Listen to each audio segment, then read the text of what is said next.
Welcome, friends, to another edition of Economic Update, a weekly program devoted to the economic dimensions of our lives, our jobs, our incomes, our debts, those scaring us coming down the road, and those confronting our children, who probably ought to be even more scared than we are about what faces them.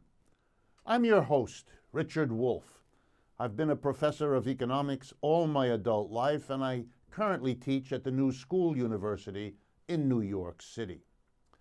Before jumping into today's economic updates, I wanted to say a word of thanks. It's a good time of year to do that here at the end of January, a full year behind us that we're trying to understand and digest. And I simply wanted to thank the thousands and thousands of people, both in the United States and abroad, who took a moment out to be supportive in all kinds of ways over the last year. It has meant the world to us, to encourage us, to make us believe that all this work pays off in the sense of reaching an audience, of informing an audience, of maybe providing ammunition for moving the world in a better direction than it seems so often to be taking. So thank you from all of us at Democracy at Work and at Economic Update for the support you have so generously provided. It is very much appreciated. Okay, let's begin. There's so many things that happened this last week, it's hard to know where. But let me start with one that deserves comment. American Airlines, one of the major carriers in air traffic in this country, announced this last week that it is going to be joining Delta and United, the other two major air carriers, in providing what they euphemistically call, quote, basic economic or basic economy fares on many of their flights. These are to start on February 10th. Passengers who purchase these new American Airlines no-frills tickets will not be allowed to use the space in the overhead bins. They will be required to board the plane last. Their carry-ons will need to be stuffed under the seat in front of them, or else they will have to pay supplemental fines. They may not be able to get an assigned seat. They may have to wait till the very last minute and take whatever seat the airlines have left and give them to use. They will not get as many miles if they have a miles program. In other words, these are fares for people who cannot pay what otherwise these tickets would cost. American Airlines explained that they have to follow the lead of low-cost, no-frills airlines such as Spirit, Allegiant Air, and Frontier. And then there's a lot of PR around the announcement by American Airlines about what a wonderful service this is to enable people to fly who couldn't otherwise do so by offering them a wonderful opportunity. I remember hearing this sort of nonsense in economics classes, the wonders of the market as it provides a means for people. Stop. This is not a service. This is taking into account that the United States is becoming very quickly a two-class system, if you hadn't already noticed. One class are those able to pay the going rate, and the other ones are too poor to do it. That's because they don't have a job, or the job they have isn't steady, or the job they have isn't full-time, or the job they have doesn't pay the benefits, which they therefore have to pay out of their pocket, or the job's wages are too low, or all of those. And so what we're seeing is the accommodation of business. If they can't get the money out of you the way they did before because you don't have it, they're going to figure out a way to get less money, because that's what the mass of Americans now have, less money, and they're only going to do it if it's profitable. And if that's the case, then the only way they will give you something at a lower price is if they give you a lower something. If you don't understand that, you haven't been paying attention real well to how a capitalist economy works. So the important news here is that the United States is becoming a two-tier society. really fundamentally one class of well-paid people, 5 or 10%, no more than that, and everybody else being pinched. And those who are pinched the most will now be able to squeeze into a seat too small for a human being, unable to use the bins above, which will of course be reserved more spaciously for those who pay more. We see this as well in the food industry, where those who can and will can buy organic food or natural food. They get better food, you see, because it hasn't been sprayed with horrible pesticides and insecticides and using fertilizer that has all kinds of side effects. That's what's left for the mass of people who can't afford the more expensive food. It's like buying more expensive natural clothing, etc. This is not a criticism of wanting to have good food, organic food, of course, but it's a criticism that restricts these things that are healthy for all of us to those able to pay. That's a unique contribution of a divided society, which these airline cheap fares are all about. This isn't a service to people. It is a delivery of a sub-quality product to people who have been hurt in this economy and can't afford to buy the quality, the decent, the safe. My next update is one that I just have to tell you about. This last week marked the first visit of a foreign leader to our new president, Donald Trump. The name of the leader, Theresa May, and she's the Prime Minister of the United Kingdom.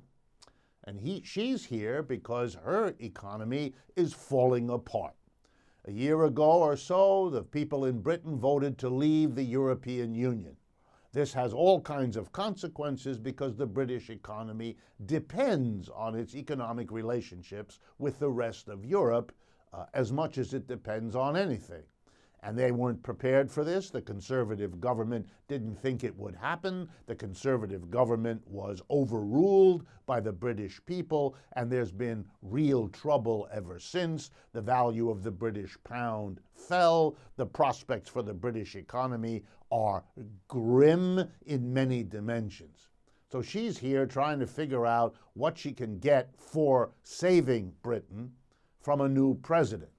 Likewise, we have a new president in this country who reflects the massive disaffection with the old establishment, Republican and Democratic alike, based on economic results that show a tiny percentage of the people, 1%, doing really well and everybody else nearly in trouble.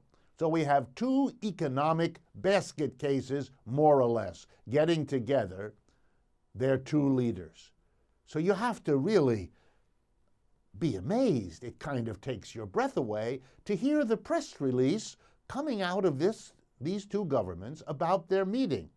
It turns out that Prime Minister May and President Trump are going to be talking about a wonderful new alliance between the United States and the United Kingdom that will allow the two together, here we go, to lead the world. What? Lead the world? You can't run your own affairs in a reasonable manner. There's turmoil in both your countries. This is the least popular president to take office probably in our history. The opposition to him begins the first minute he takes office. And this leader in Britain is rollicking around trying to cope with an out-of-control economic decline. They're going to lead the world. This is a wonderful example of politicians not only out of touch, but so far out of touch that they're downright delusional. And I guess they believe that by saying such junk, we're all going to be taken in and imagine that the meeting of Trump and May is about leading the world. It's about saving their respective political careers amidst an economic crisis larger and longer lasting than they ever imagined. Next item. And I apologize for focusing on President Trump, but that is much of the news these days. In his inauguration speech, he spoke about carnage, about problems of the American economy. And certainly, as you know from listening to this program, there are plenty of those, and many of them are not getting any better.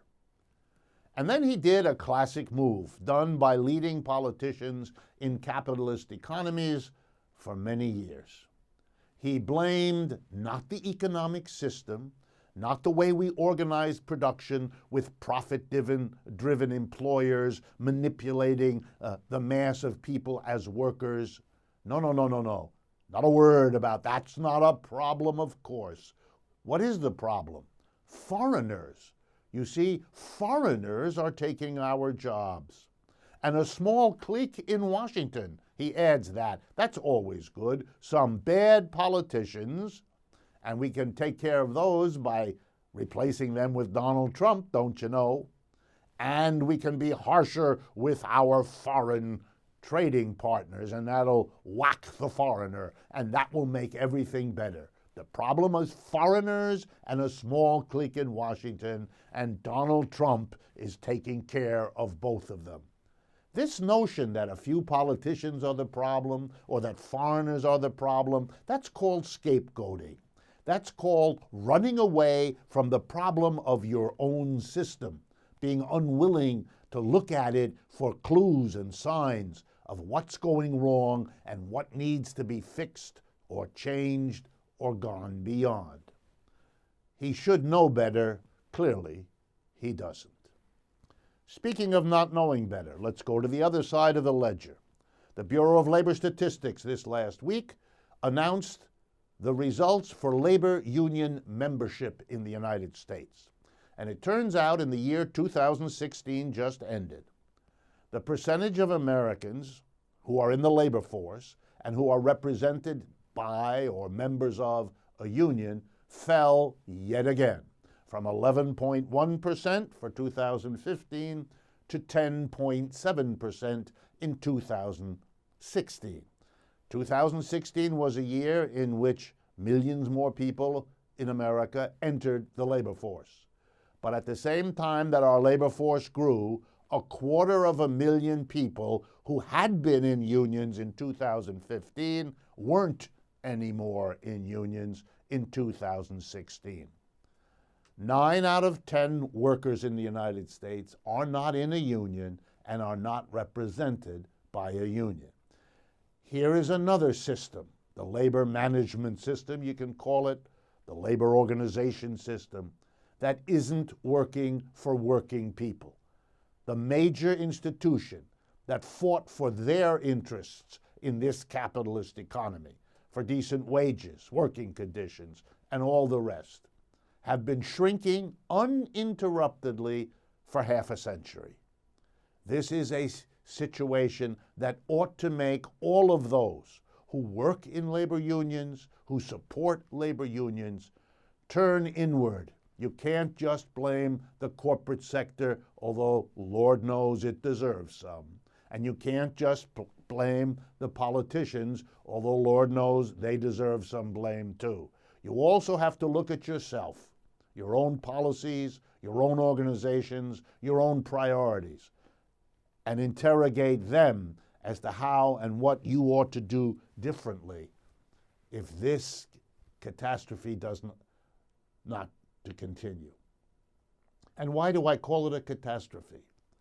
Because there are very few institutions that fight for workers' interests. Labor unions are one of those. And one of the reasons American workers have done badly over the last 40 years, in ways now everyone acknowledges, including Trump, including Clinton, including all of them. One of those reasons is the decline, the weakness of the American labor movement. For that to continue is to further undermine American workers, no matter what Mr. Trump can or does do, etc., etc. That's why it's important to pay attention to what's happening in and by the labor movement. My next update is about something much in the news these days, Mexico, and the relationship between the United States and Mexico, and Mr. Trump's literally never-ending effort to heap every kind of blame he can on the Mexican people, on the Mexican government, on Mexico, as if it were the big problem for the United States. It never was, it isn't now. This is a game, a distraction. But let's look at what Mr. Trump proposes for you to see just how much of a fakery this all is. Let's begin by assuming that Mr. Trump and the Republican Congress can actually carry through on the problems and the threats as they see them. Apparently, Mr. Trump has issued the order to build a wall. Apparently, he's going to go through with tariffs, blocking the freedom of the Mexicans to produce goods cheaply there and sell them into the United States, which they have been doing without paying any duty, because that's what the NAFTA arrangement passed in 1994 allows them. Let's suppose it all stops, that American companies can't or won't produce cars in Mexico. They'll produce them instead here in the United States, and that's what Mr. Trump says is his goal. Well, let's follow the logic. If you produce cars in the United States instead of Mexico, here's one problem you immediately have if you are Ford, General Motors, Chrysler, or any other company. You're going to have to pay American wages. You're going to have to pay American wages that are significantly higher than the wages you can get away with in Mexico, which is why those companies went to Mexico. Not only that, you are now going to face the reality that you have a competition, if you're an American company that's moved your production back into the United States. You're going to be competing around the world with Japanese companies and South Korean companies and French companies and German companies and Italian companies who are not being forced by their respective governments to do anything of the sort. They will continue to produce cars in Mexico, thank you very much, picking up the laborers that Americans fire down there and producing cars that they can sell at a much lower price and still make a profit because they are paying Mexican workers so much less. So around the world, where the United States might have thought that they could sell cars, they can't, because they can't compete since they've been excluded from producing cars in Mexico. And by extension, Mr. Trump seems to want to prevent that production abroad from happening in China and other countries, so we can expect it to continue. That's going to force American companies, pressured to produce here in the United States, either to price their cars where they can't sell them. And by the way, that means pricing cars much higher than they now are, because you got to pay American level wages. But note two things. Wages in the automobile sector have been coming down because of the crisis of the auto industry. So they don't have to produce cars, pay wages what they once did to American workers. So the impact on the American economy won't be that big. But if it is, if it really prices American cars produced in America at a price that's uncompetitive, then we know what corporations will do. They will substitute machines for people. That's how they'll try to compete. That's how capitalism works. They'll automate. And in the world of automobile production, that means robots. They will replace workers with robots and thereby achieve, they hope, the economies that will allow them to compete with folks that are still producing in Mexico using the low wages. So whatever jobs they might have created here will not, in fact, be created because of robots. And here comes the best part. The world market in robots is dominated, get ready, by Chinese and Japanese producers. So the American car companies will likely be importing Chinese and Japanese robots to remove American workers. I could go on, but Mr. Trump hasn't thought any of that through and clearly hopes we don't either, so that the TV or made-for-TV spectacular of doing something to the Mexicans is supposed to make us believe that all of this will work out for working people. It hasn't. There aren't any working people involved in any of this. The few workers who cheer this are fooled by Mr. Trump into not investigating what this all means. Nor am I done. What will happen also is that Mexico may very well be plunged into an unlivable situation. There, the combination of American companies shutting down or even just not coming at the pace that they have been coming in the past means fewer jobs for Mexicans. In the wall that is to be built also means that you're shutting off, perhaps to a significant degree, the flow of desperate Mexicans into the United States. Let's put those together. Fewer jobs for an economy already in trouble, and no escape in the form of migration to where the jobs might be in the United States. And let's suppose this is pursued for several years. Mexico is already an unstable society. Millions of Mexicans cannot find work in a real economy and so turn to all kinds of illegal businesses, including the drug trade. Do we really want on our southern border a society in disintegration? We can blame it on them all we want, but what Mr. Trump's proposals amount to is a direct, serious aggravation of an already unstable society. And I won't go into the imagery and the symbolism. A wall, like the Berlin Wall maybe, where desperate people will try to find a new life the way immigrants have always to the United States, but this time there'll be a war and there'll be people shooting at them in case they try to climb over it. Yes, every day in the newspaper, pictures. Really? This is a way to solve your problems? Wow. And speaking of solving problems, President Trump also removed the United States from the TPP, the Trans-Pacific Partnership. What an interesting idea. This is part of the notion that the problems of America are about globalization, about the movement of capitalists around the world. Sure, that's part of the problem. But that's only a part, and if you shut that down, you're not solving anything. Let's suppose we have a great transition from globalization to what President Trump calls America First. Let's remember that globalization, we were told, would solve all our problems. It would be the best thing in the world. It would help everybody. It would be a win-win. You remember all of that? We now understand that was a hustle. Globalization, like every policy within capitalism, has winners and losers, and it's usually the winners who are capitalists and the losers who are workers. To believe that that basic story will change when we go from a globalization policy to an America First policy bespeaks an extraordinary naivete. Look at the people Mr. Trump has chosen to do his policy. It's the richest collection of billionaires ever to be in a cabinet. These are people with long histories of anti-worker automation, anti-worker policy, anti-worker pricing.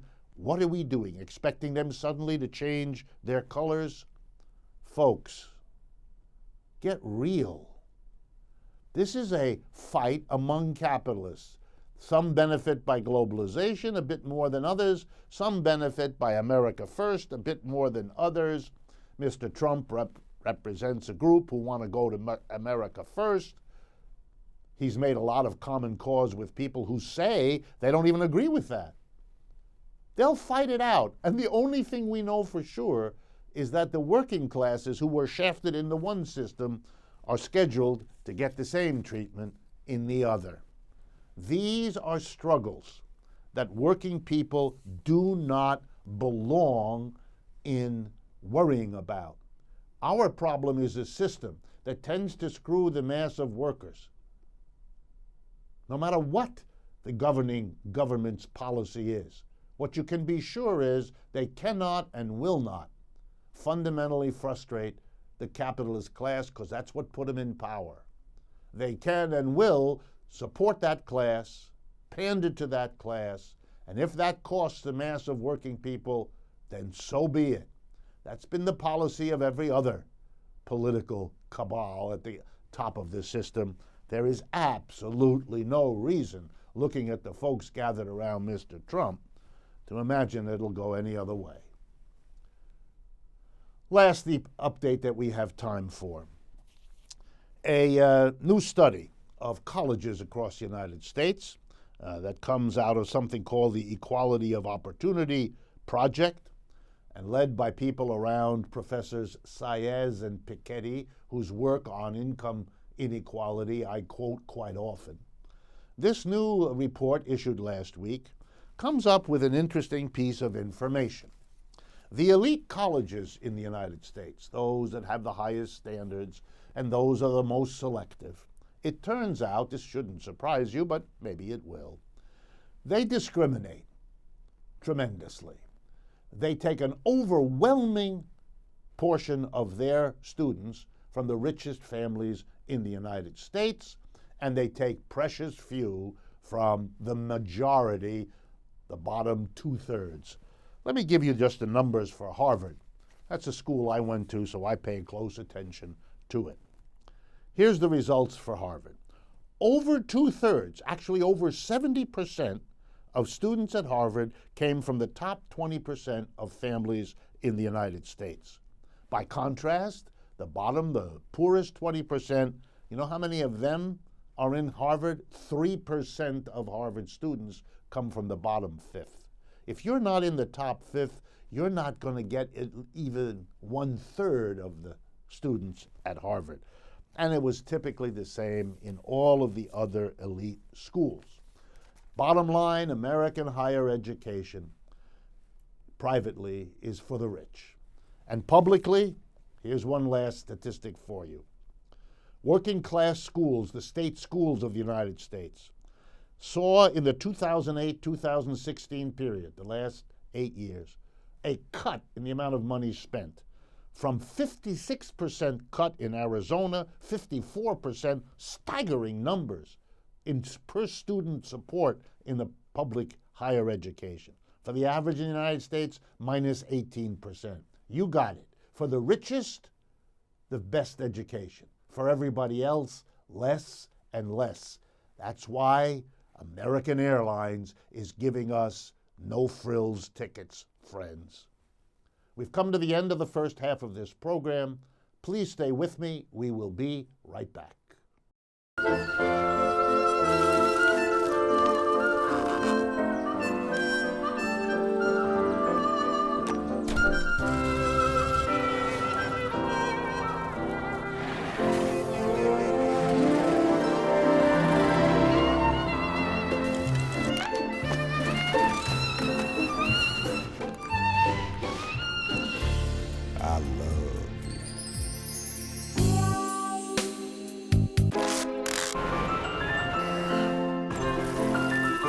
Strawberries? Okay.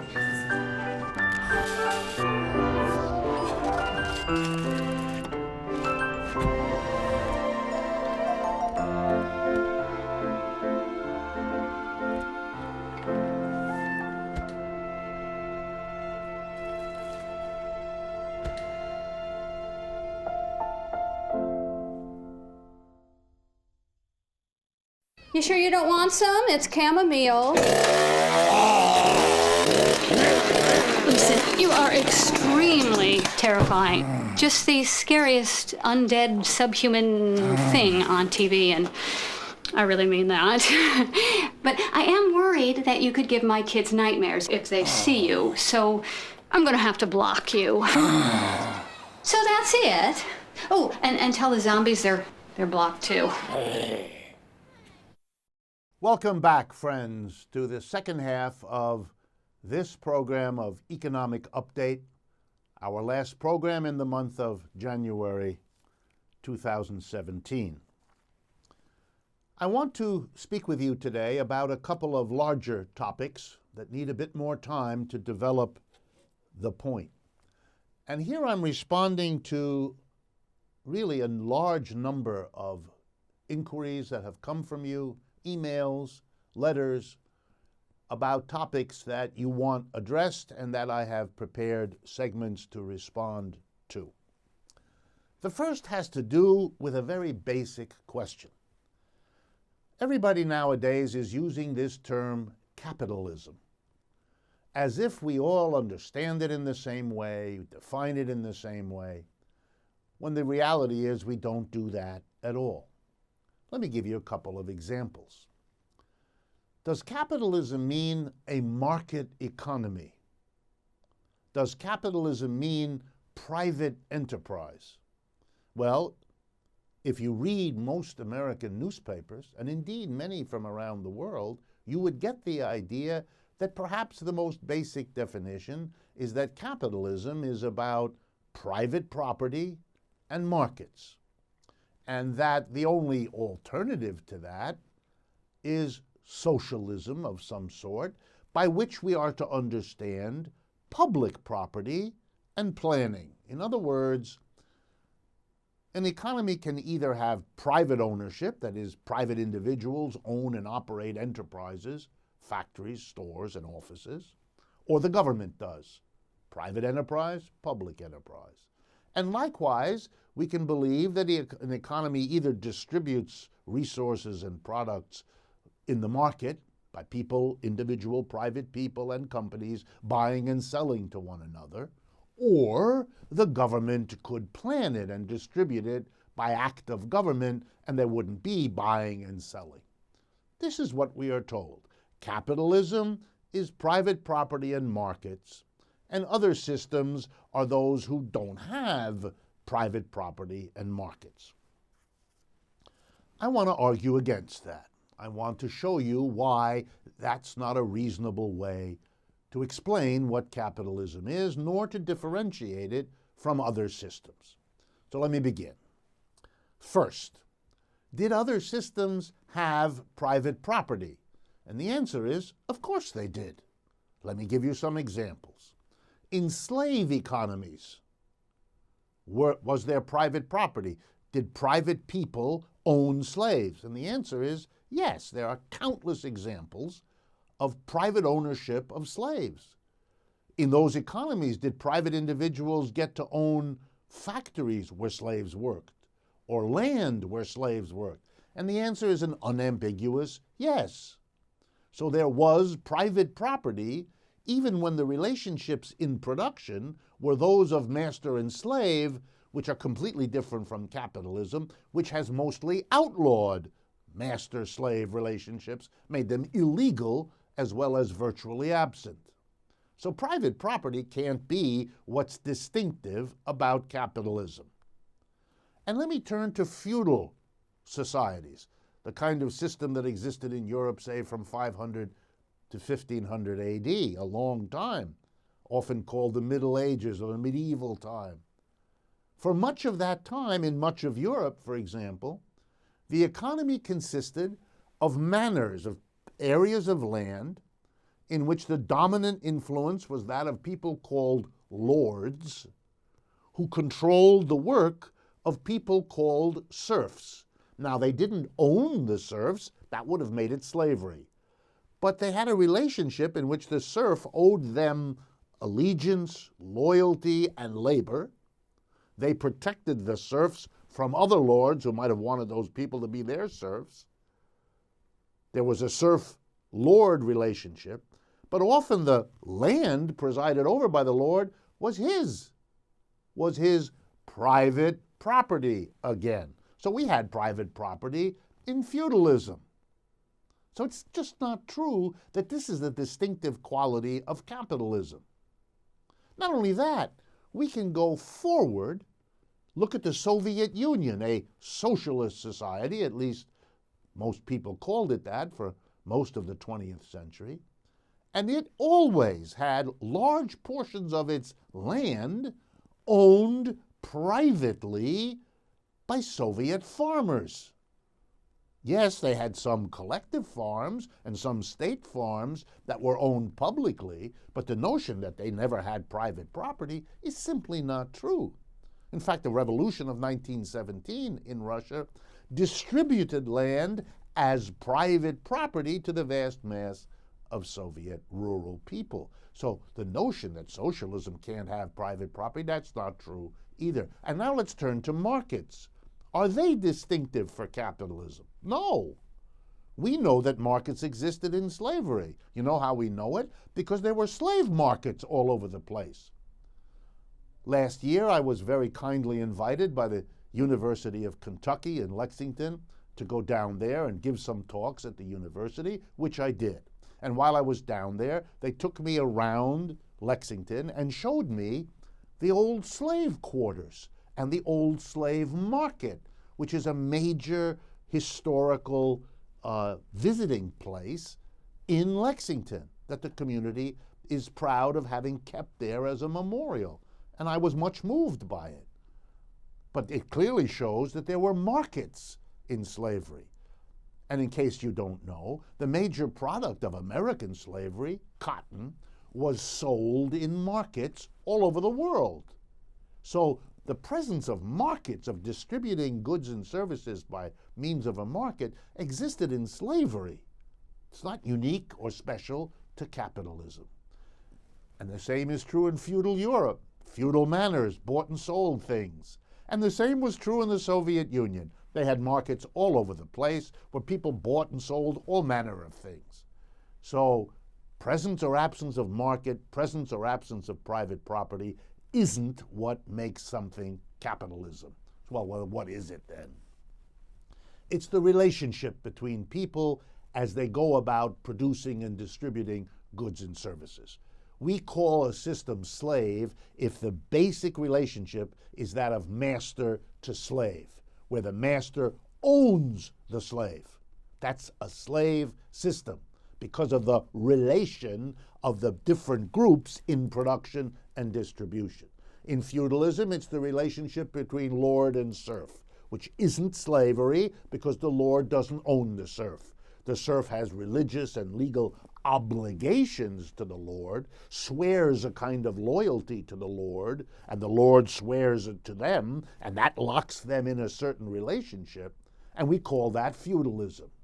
What is distinctive about capitalism is then the relationship, and here it is. It's the relationship of employer to employee. It's a contract between two independent units. One offers a wage to the other, and the other, in return, provides labor. That's the deal. That's why there is a wage. In feudalism, there were no wages paid because we didn't have an employer-employee relationship, and we didn't have it in slavery either. That's the distinctive part. So what capitalism is a relationship of employer to employee. And that relationship in capitalism teaches us a profound lesson, that capitalism has a lot in common with the systems before, particularly slavery and feudalism. And here's what they have in common. A very small group of people, masters, lords, employers, are dominant, have the control and amass the wealth relative to the vast mass of people, the slaves or the serfs or the employees. This latter group, the majority, the vast majority, do the bulk of the work. The wealth produced is gathered into the hands of and controlled by the small group. A small group vis-a-vis a large group. That capitalism has in common with slavery and feudalism. And that means capitalism is subject to the same tensions and criticisms and revolutions that plagued slavery and feudalism. Why?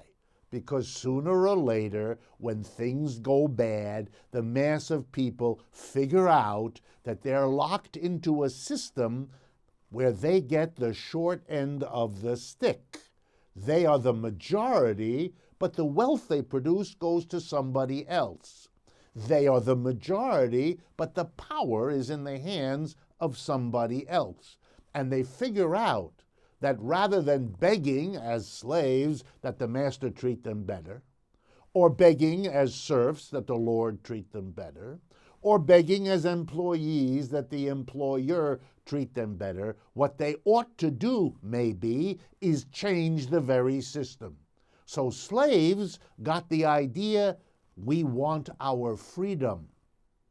And serfs got the idea, we want our freedom from feudalism. We don't want to be tied to the land. We don't want to have these obligations to the Lord. And so they made capitalism in the hopes that this would free them. They broke away in the British revolutions of the 17th century, in the French and American revolutions of the 18th century, and in revolutions around the world ever since that got rid of slavery, feudalism, and some other systems and brought in capitalism as the means of freeing people.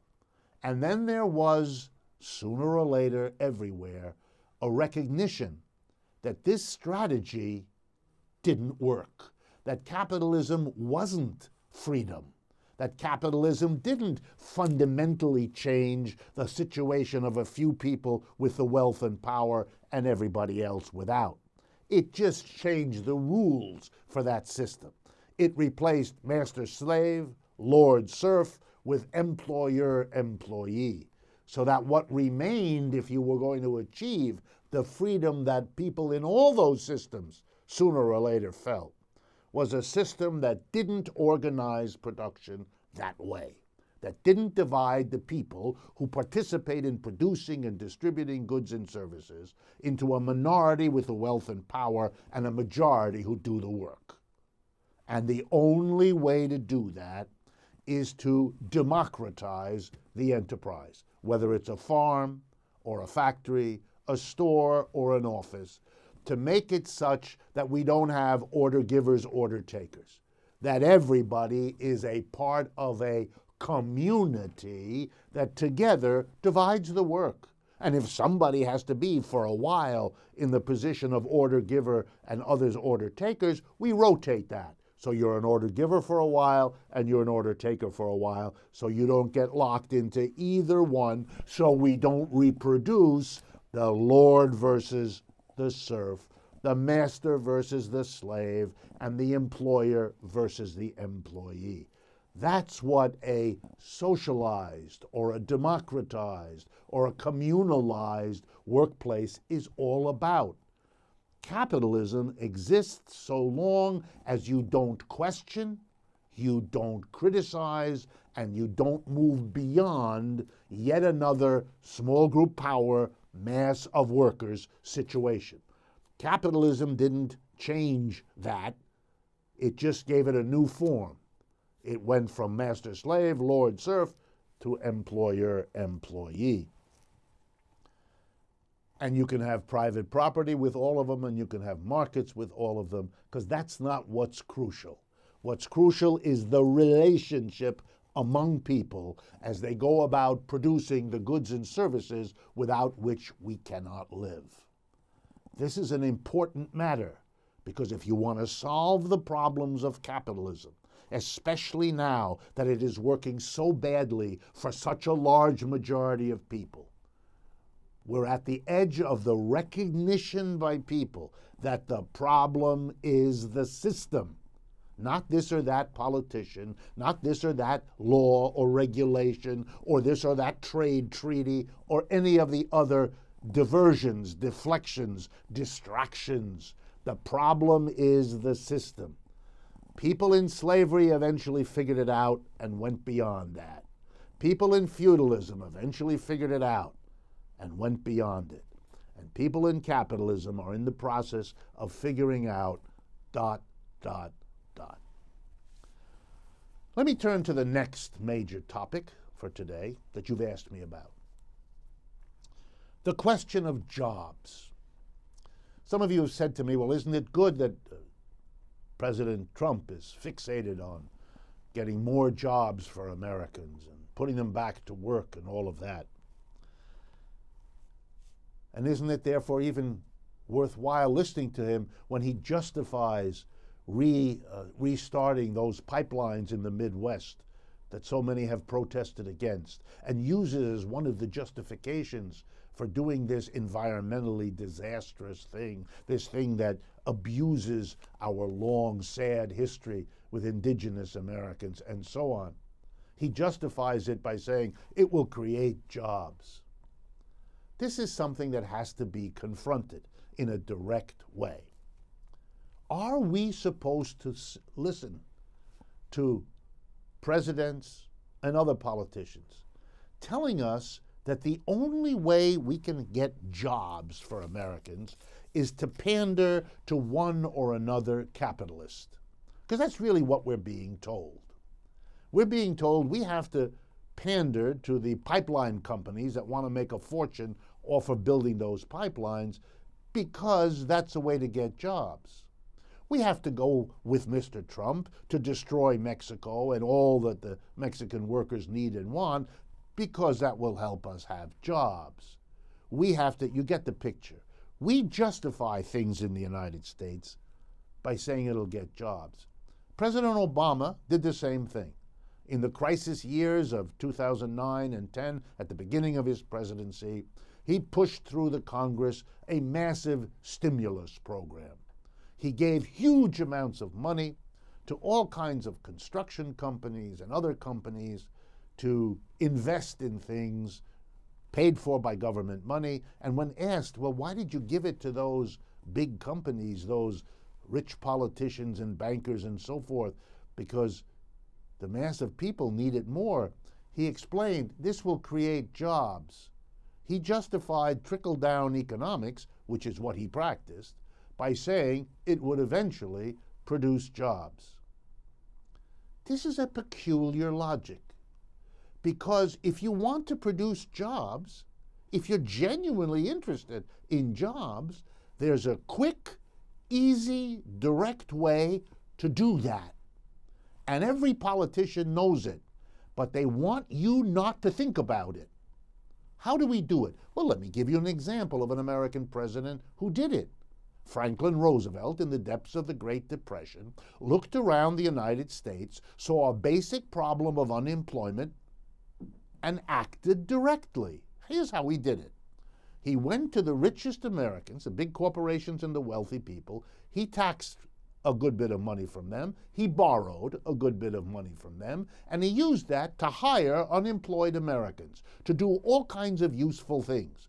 They built many of the national parks that most Americans visit one point or another in their lives. They did some of the first reclamation projects, the first ecological preservation projects in America. They built countless buildings and bridges and roads. They did useful things that we're still benefiting from. And they had good jobs and good incomes. You want to hire people? Do that, because that worked real well. There is no need to go through the private sector, to make profits for the private sector, and then justify it with jobs. That's fakery. This is not about a jobs program. Opening those pipelines is a gift to the pipeline companies. Doing what he's doing with the Mexicans is a gift to the companies that will benefit from doing that. Justifying it with jobs is an awful fakery, because it's not about jobs. If you actually cared about jobs, you wouldn't take those routes. Let's be real honest here. If we have a war, a trade war with Mexico, which is sure what it looks like, Mr. Trump has told us not only is he going to build the wall, but the Mexicans are going to pay for it. The Mexican president has said that will never happen, and he threatens retaliation, which, by the way, all governments around the world will seriously consider. Retaliation means if they can't sell Mexican-produced goods in America, Americans will not be able to sell them in Mexico, and that means the loss of many American jobs. So if you're really concerned about jobs, you wouldn't go in this direction. It's too risky, it's too dangerous, and there are not enough jobs at the end of this process.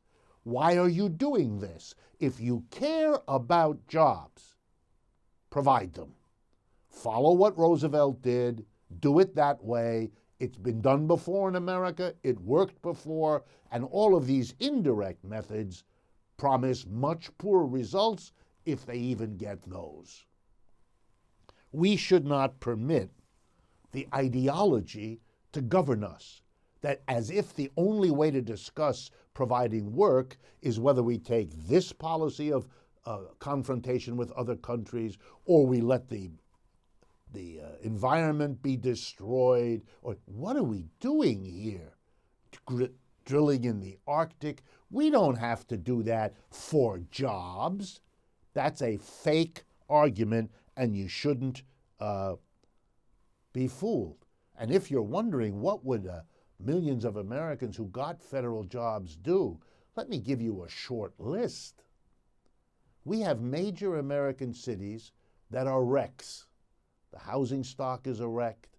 The infrastructure is a wreck. I'm talking about Detroit and Cleveland and Camden, New Jersey, my hometown, Youngstown, Ohio, and many others. There's lots of work to be done. Here, I'll give you another example. Instead of befouling the environment with fossil fuels, why don't we green the American economy? Many have proposed that. Do something about the environment that we've spoiled so badly over the first 2 centuries of this country's history. Give a lot of people work doing something everybody will be healthier for, that will save this planet. There's more work to be done than you can imagine. And here's another. Put a lot of Americans to work helping other people around the world, not threatening them with trade wars, not screaming America first in their faces. No, doing something useful for them that will be good for this country too, in the way of goodwill, in the way of solidarity. There's lots that can be done that Americans would be proud to be employed to do. If you care about employment, you would have done it directly because it's the fastest, quickest, and best way for us. The pandering instead to projects that make money, profits for corporations, and then hope it trickles down to jobs, that's been a recipe for inequality and failure over and over again.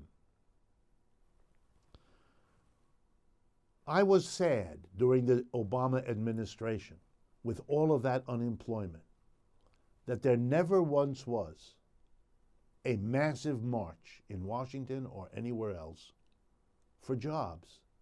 Not jobs through the private sector, jobs now, for people who need them now, for communities that need those people working now, for families that can only hold together if the adults in them get a job now. But no, this country of family values, don't you know, never put it together that family values means giving mama and papa, the adults, a job and an income that allows you to have a family and allows you to have a future. No. When you hear justification for something in terms of its being a job creator, you're hearing a hustler. Someone who wants you to believe in the jobs precisely because what's being done is not directly creating a job, but in fact, directly creating somebody's profit. That's how capitalism works. That's why the system is the problem. Lastly, some of you have said to me, is it really fair to say something like this, that Trump represents what's good for capitalists and not what's good for workers, no matter what he says? Well, rather than make the argument again, as I've done, I thought I'd read you a few statements made by leading capitalists at the recently concluded Davos meetings of the World Economic Forum in Switzerland. And these are taken from the Bloomberg News Service that wrote them up.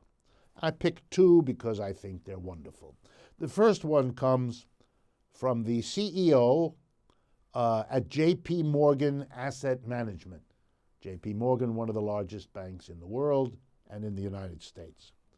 The CEO of J.P. Morgan Asset Management is Mary Callahan Erdos, E-R-D-O-E-S. Here's what she said in Davos, quote, "It's going to be a great several years. It's going to be very positive for businesses in the U.S., which should cascade to businesses around the world." Wow, this is double trickle down.